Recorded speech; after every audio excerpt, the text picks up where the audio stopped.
after all of the YouTube clips, all of the news coverage about school teachers saying the N-word in class. Why are school teachers still saying the N-word? Now they're doing it in a virtual classroom. Let me take you to Sacramento. Parents, students, and the community, they are calling for the removal of Sacramento City Unified School District teacher captured on an audio recording last month using racial slurs during online instruction. Her name is Catherine Sanders. Let's put up a picture of Catherine Sanders because she looks like a nice person. You see?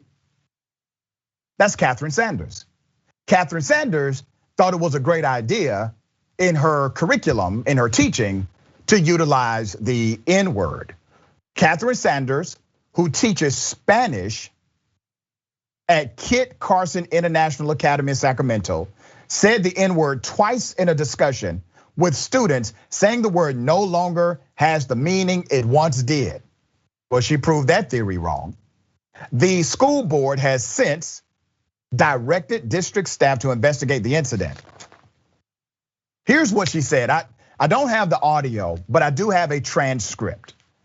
And there are some telling things in this transcript. Let's put part of that on the screen. She said, I know the F word. Now, keep in mind, she did not say the word. She said the F word is something we hear constantly, said Sanders. It used to be a nasty word. Well, wait a minute, ma'am. If it's no longer nasty, why did you not just say the word rather than saying F word? But I will continue. It used to be a nasty word. Now it's like, and she actually says the racial term, the N-word. She says the full word, which everybody says, or she used another racial slur or term using A at the end rather than ER. You get the picture, which is still horrible, ugly word as well, and it's not anymore somehow. That was her quote in the transcript. Fascinating. So you mean to tell me that you are equating a racial term to the F word, but you're not willing to say the F word to your students. You're willing to actually say the N word to your students. The entire lesson was about how words no longer have the same meaning or impact. Why not go ahead and say the F word?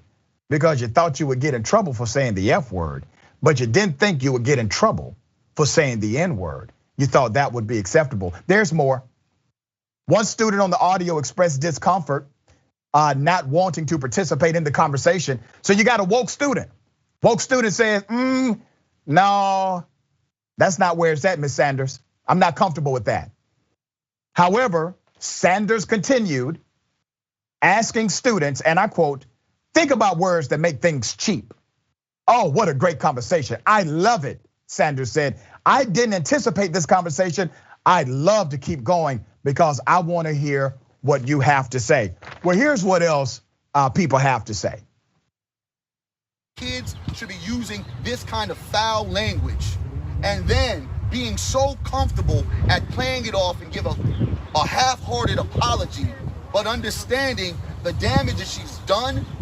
Ultimately, the school did not reflect on the ideas of parents, reflect on the ideas of the community, and not only did they have no consent from parents, nobody knew what was going on.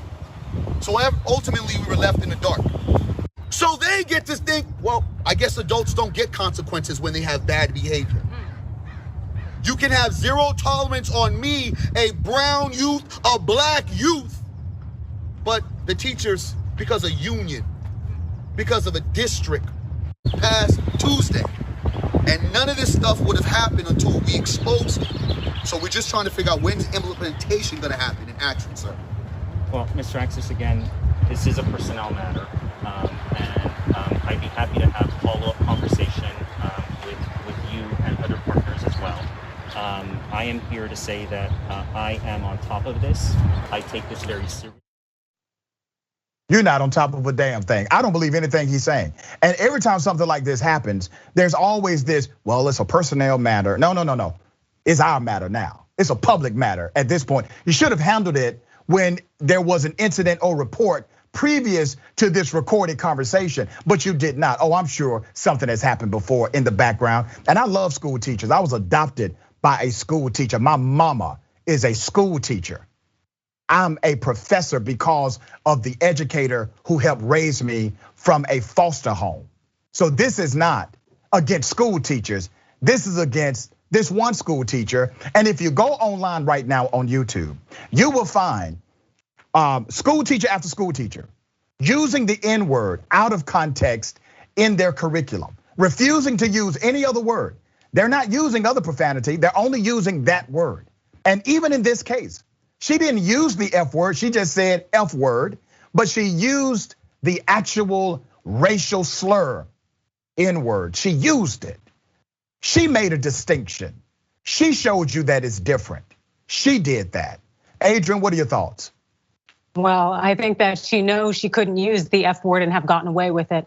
But clearly, from what we can see from their school district, she can use the N word and actually get away with it.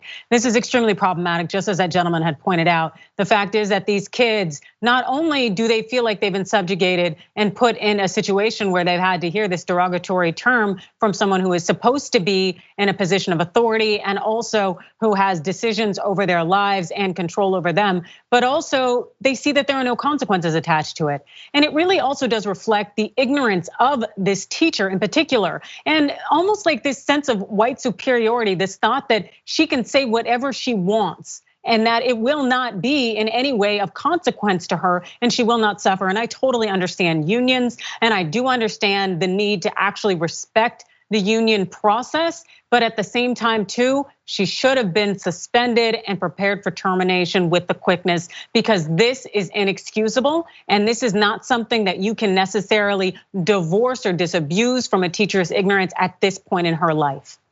Based on the transcript, she almost seemed excited about the engagement, even when a student tried to save her, tried to say, no, this is not something that I'm comfortable with. She says, oh, no, we're going to talk about it. And now she's excited about the conversation, and then has the audacity to say that this wasn't the conversation that she wanted to get into. You started the whole conversation. Damn it, it's a Spanish class. I took Spanish. I didn't do great at it, but I took it. I never saw a Spanish teacher say the N-word or it be part of some kind of Spanish curriculum. Am I missing something here, Adrienne? Is that part of the Spanish curriculum now? Not to my knowledge. The closest I can think of is Negro. But that still, it doesn't justify what she said. And also it shows her line of thinking, the thought that she is entitled to use these words that come from long-term oppression that white people used against and continue to use against black people. She felt that it was okay to use this in front of her students to expose them to this. And then for her to say, well, gosh, I don't really think it's on me. That is some kind of real white supremacy there. And it's not something that should be a reflection of the Sacramento school district unless the school district steps up and says, we are not going to have this teacher or these principals. This is not okay. And let me remind everyone one sentence in her transcript that should be damning. She said, and I quote, "It used to be a nasty word, and now it's like the word which everybody says." Ma'am, everybody doesn't say that, ma'am. Nope. Maybe the people you hang out with, maybe your friends, but everybody does not say that. No.